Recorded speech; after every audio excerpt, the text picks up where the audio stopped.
When I was a child, my mom told me that there was a lady, she did some kind of witchcraft, and from there I got really, really ill as a child, and my mom didn't know what the problem was. I got so sick, and the problem kept getting worse and worse. I was sick for about 6 months. I was in the hospital, I wasn't eating. My mom thought I was gonna die, like she would think at night that I'm actually dead. So she took me to what she called a good witch, which was like a witch doctor, and that lady then did something that made it better.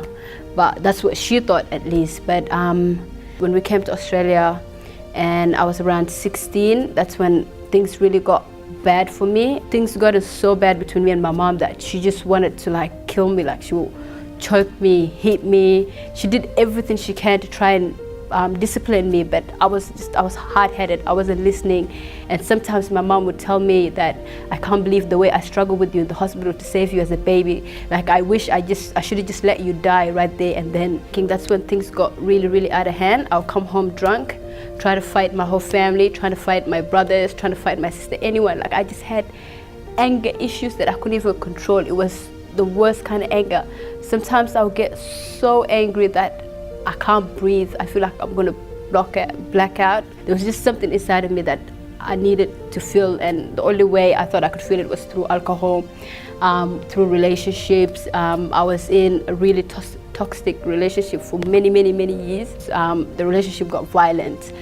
He would cheat on me in front of me, or in front of my friends even. He didn't even care. He's like, because I know she's not going anywhere. Like she would never leave me no matter what I do. I know at this point, no matter what I do, she would never actually leave. And that's when I was like, nah, like I can't do this anymore. My life can't just end like this. This is not how I planned it to be. That night, I ended up having the worst spiritual attack. What happened was I was sleeping, and it's like something came over me and was trying to grab my neck. So I woke up in the middle of the night and I was screaming. My mom and my dad ran into the room rushing because they thought there was someone in the house. And my dad looked over the room, he turned the lights on, looked under the bed, everywhere, there was nothing there. That night I was crying the whole night. I was just crying and crying and crying. I couldn't sleep, I was terrified. And because of everything that has happened, I became so depressed. I was depressed. I didn't know where my life was going. I'm at rock bottom. My relationship's failing, my family hates me, and I couldn't even be bothered to go to work. I would wake up in the morning and I'll just sit in bed, or sometimes I don't even sleep because I was scared to sleep from the spiritual attack. For me, there was no other way to get by. I just thought drinking was going to help me. And also I was smoking nargile. I used to smoke it every day.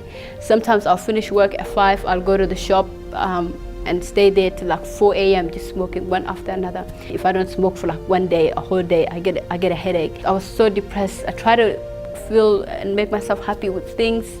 I started buying whatever, the latest makeup. I bought a new car, it didn't help. I bought this, I bought that. I was just buying things. I was eating out. I was trying to prove to people that I was happy. This isn't life. This isn't life. If anything happens, if it got worse, I would end up to a point where I have to kill myself because I had nothing to live for. I was just, my emotions were everywhere. I was depressed. Like I was hurt inside.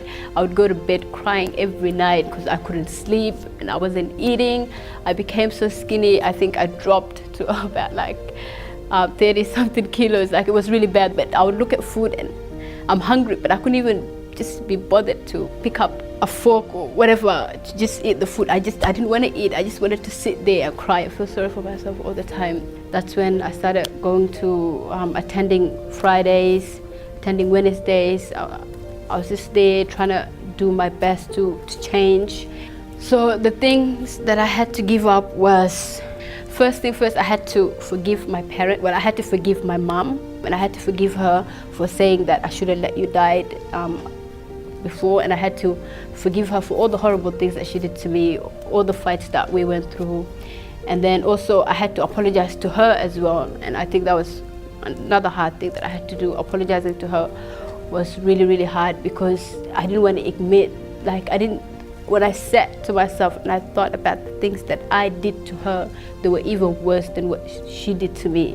With my craziness and my anger, the anger that I had, I managed to make a lot of enemies.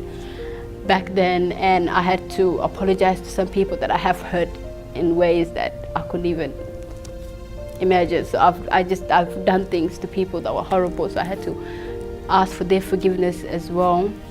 That was hard. That was really hard for me. I had a best friend for 15 years. We've been best friends, and we have never been apart. We had never fought. We've always just been good. But the thing is, we influence each other. Like, if I'm depressed, you say, okay, let's go, let's drink, you forget about it. We'll go party. Like, you know. And even when I told her that I'm going to change my life now, she was like, okay, but then she would still try and persuade me to go out and still do the things that I used to do. So I had to end that relationship, and it was really hard for me. It was really hard to sacrifice financially. Not only did I put the money in the envelope, but I went into my savings as well, and I gave my family and I gave anyone that I owe money their money back, things like that, because I was so greedy, so I had to give everything. I had to just empty out my whole saving account. Yeah, I put my all in the altar. I put my life on the altar. I sacrificed financially, spiritually. That's it. I couldn't take it anymore. I wanted change in my life. I wanted change. I didn't want to be that person anymore. So after I sacrificed my all on the altar and I gave it my everything, I received the Holy Spirit on Friday before. So the campaign was on the 16th, on that Sunday, but I ended up receiving the Holy Spirit on Friday before that, and everything just went sudden. Like, I was at complete peace, and I felt filled. I felt happy. I felt joy. I felt like that hole that I've been trying to fill with so many things in the past has finally been filled. Like, I felt like that's it. Like, my life is complete. I felt complete. I didn't need anything. I didn't need anyone. I was joyful, and I was grateful, and I remember I didn't even sleep that night. I was so happy. We had evangelism, I remembered, and I was there for the first time so early. I was the first person there because I couldn't even sleep. That's how happy I was and how excited I was that this has happened to me. And I just wanted to tell everyone that I felt the presence of God, like, within me, and everything was okay.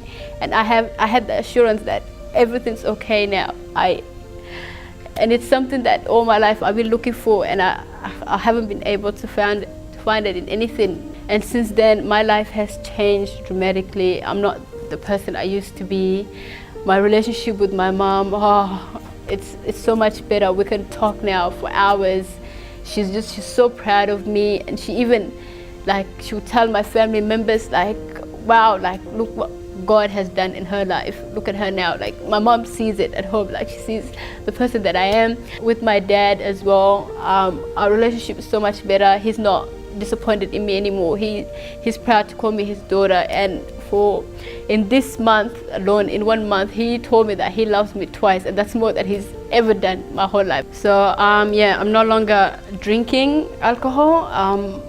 The addictions are gone. I'm no longer smoking.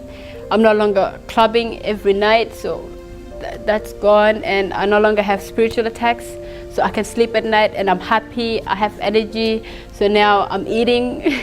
I've gained weight. I'm happy. I'm really happy. My life's changed completely.